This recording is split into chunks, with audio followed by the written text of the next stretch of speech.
Study Session 13, Constitution and Constitutionalism. Introduction. This study session will expose you to the Constitution as another example of institution of politics. In essence, therefore, this study session will not only define Constitution, it will show the connection between it and the concept of constitutionalism. It will also highlight the various sources and types of constitution. Learning outcomes. When you have studied this study session, you should be able to highlight the components of constitution, identify the sources, types, morphology, and functions of constitution, and explain the term constitutionalism. What is constitution? In common usage, a constitution may be defined as a collection of norms or standards according to which a country is governed. Simply put, it is a written document outlining the structure of political system. Political scientists broadly define constitution as the rules and customs, either written or unwritten, legally established or extra-legal, by which a government conducts its affairs. Most constitutions contain statements intended to define the relations between rulers and ruled, the basic institutional framework of government, the rights and duties of citizens, and many important procedures to be followed in connection with those matters. In a democratic setting, the Constitution is expected to define the conditions for the exercise of legitimate power, who shall exercise political power, how they shall exercise their powers, and the limits of these powers. Even in chaotic, corrupt, or dictatorial systems, though constitutions may not count for much, there exists some forms of rules and regulations governing those systems. Invariably, almost all political systems or polities have constitutions since they operate according to some set of rules. According to Kenneth C. Ware, a constitution is defined as a collection or aggregation of norms, conventions, customs, and standards on which a country is governed. It is considered superior to the rules of ordinary law. It is the grand norm, supreme and fundamental law of the land. It is the pulse of the nation, sustaining loyalty as well as unifying the society.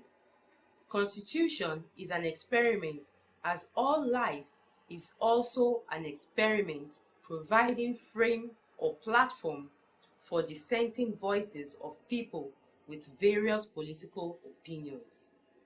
Like money in the bank, it is useful only due to its provision of satisfaction and utility.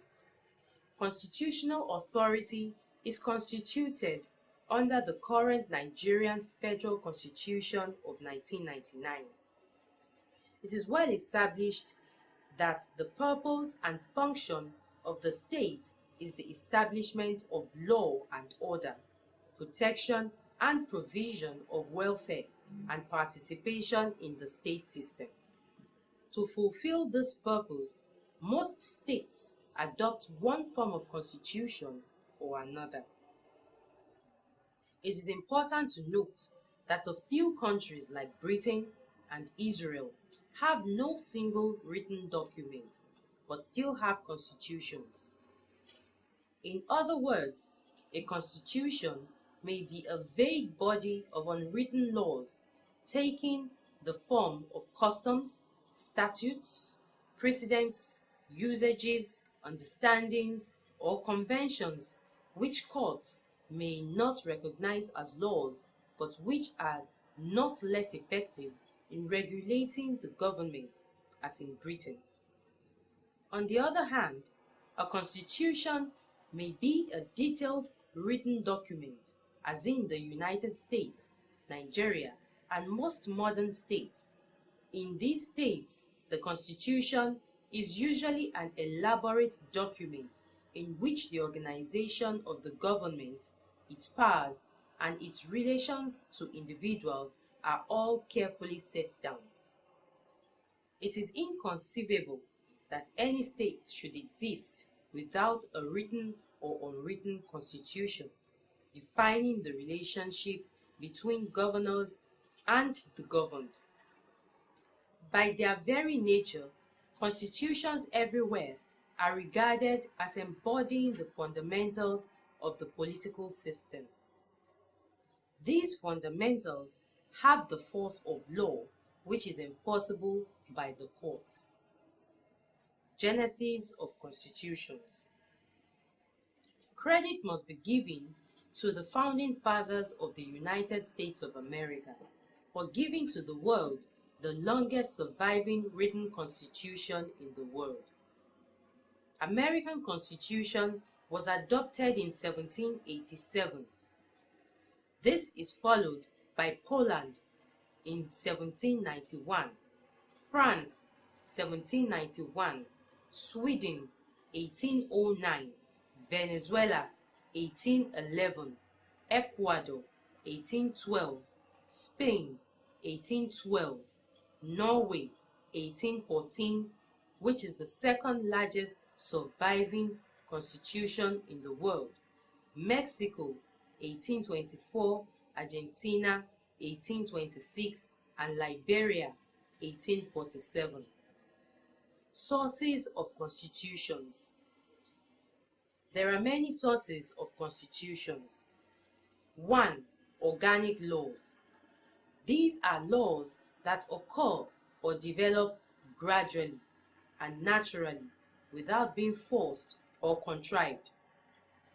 For examples, special legislative rules like Magna Carta 1215, providing trial by jury and due process of law, Habeas Corpus of 1679, confirming rights of citizens to protection against imprisonment, Act of Settlement of 1710, which established the supremacy of the legislature and independence of judges, and the Act or Parliament of 1911 and 1949, which limited the powers of the Lords. 2. Judicial decisions. The ambiguous languages of laws necessitate the clarifications, expansion, or contraction for laymen. The courts deal with controversies that may arise over interpretation of law, and her judicial decisions are usually regarded as authoritative, that is, clothed with legitimacy. 3. Philosophical ideas. The ideas of great philosophers have also provided important principles that have been incorporated in most constitutions. Such principles as limited government, consent of the governed, and religious tolerance stem from the writings of the English philosopher John Locke.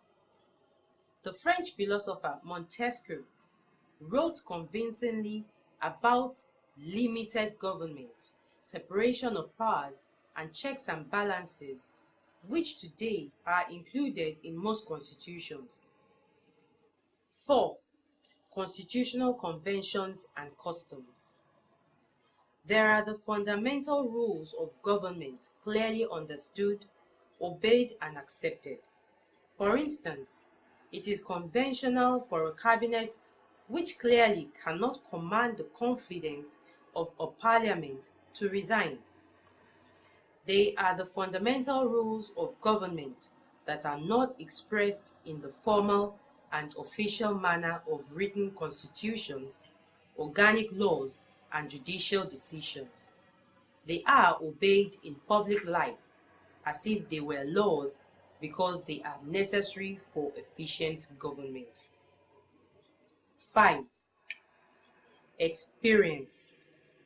The unique experience of a people is usually a fountain of wisdom on which constitutions are framed as well as amended. Example, the 1979 Constitution of Nigeria, which outlawed military takeover of government as a de facto government.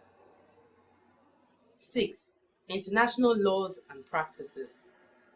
Laws and treaties entered into such international fora as the United Nations, African Union, and the European Union, among others, serve as materials for constitution making in some countries. Question: a written constitution usually does not make provision for A. Customs and conventions, B. Civil service regulations, C. Historical documents, D. Judicial precedents. Feedback on the question. The correct answer is B. Options A, C, and D are the major sources of constitution, while option B cannot be said to be a source of constitution. Kinds of constitution. The two kinds of constitution have been discussed earlier.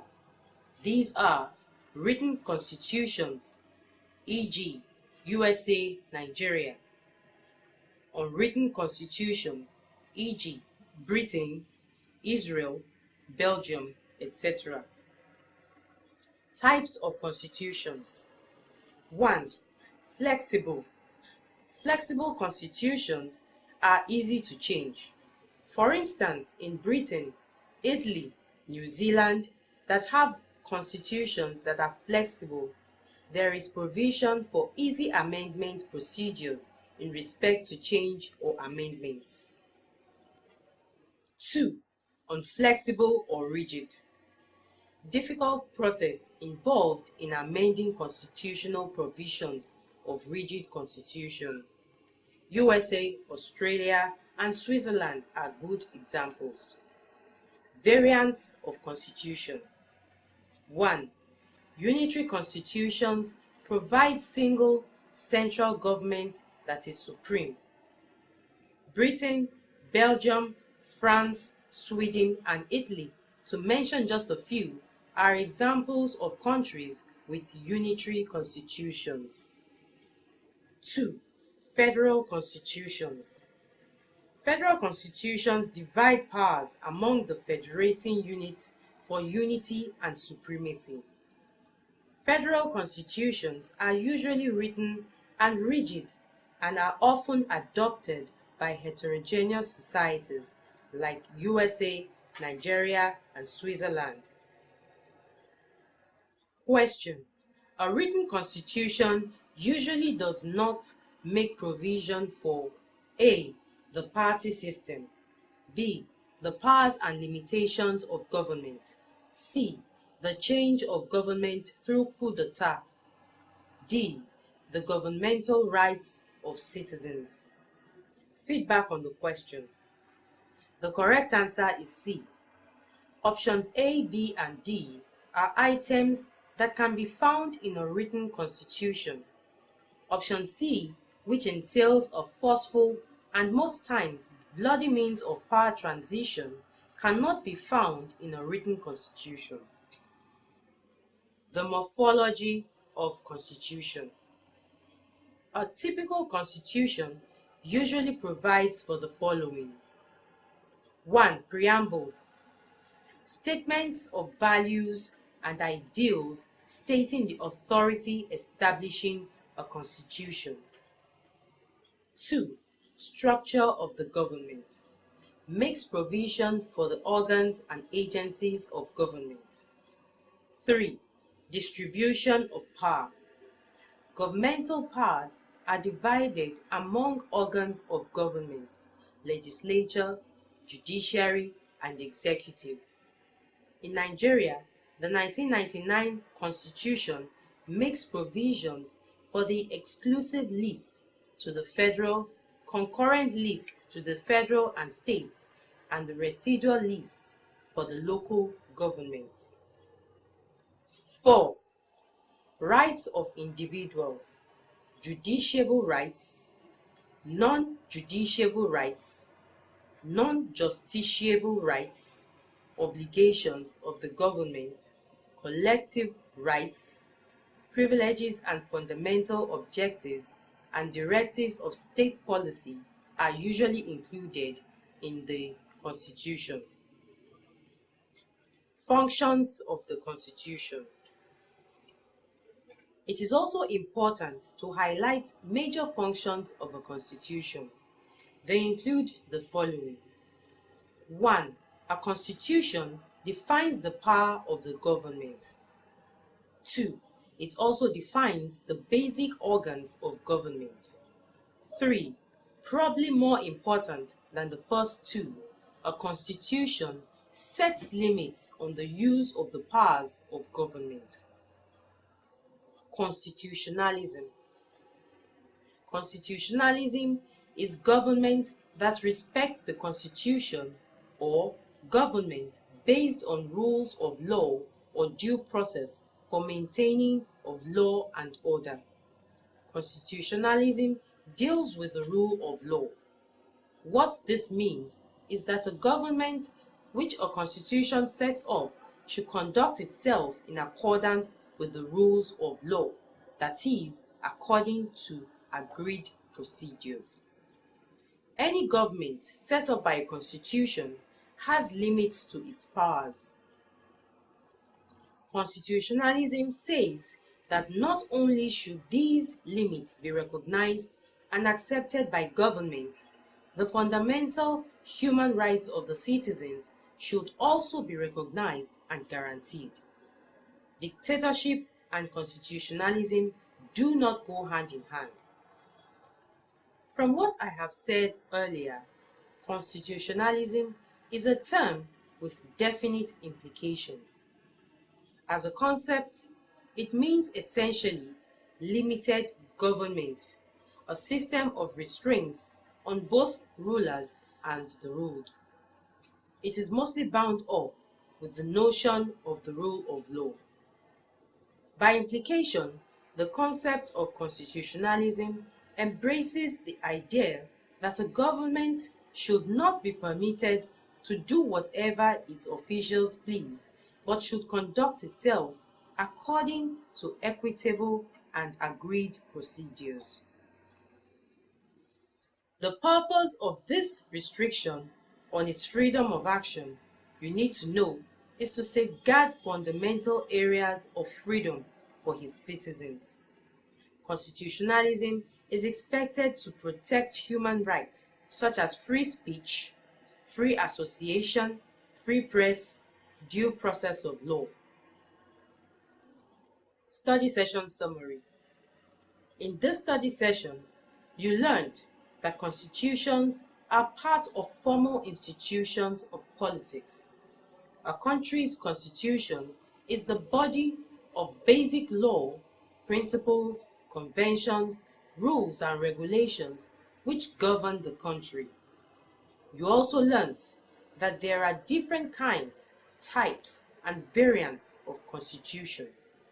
Constitutionalism refers to government that respects the Constitution, or a government based on the rule of law or due process. Constitution, irrespective of types or forms, are sourced from organic laws, customs and conventions, judicial precedents or decisions, past experience, intellectual works of philosophers, to mention a few. End of study session 13. Thanks for listening.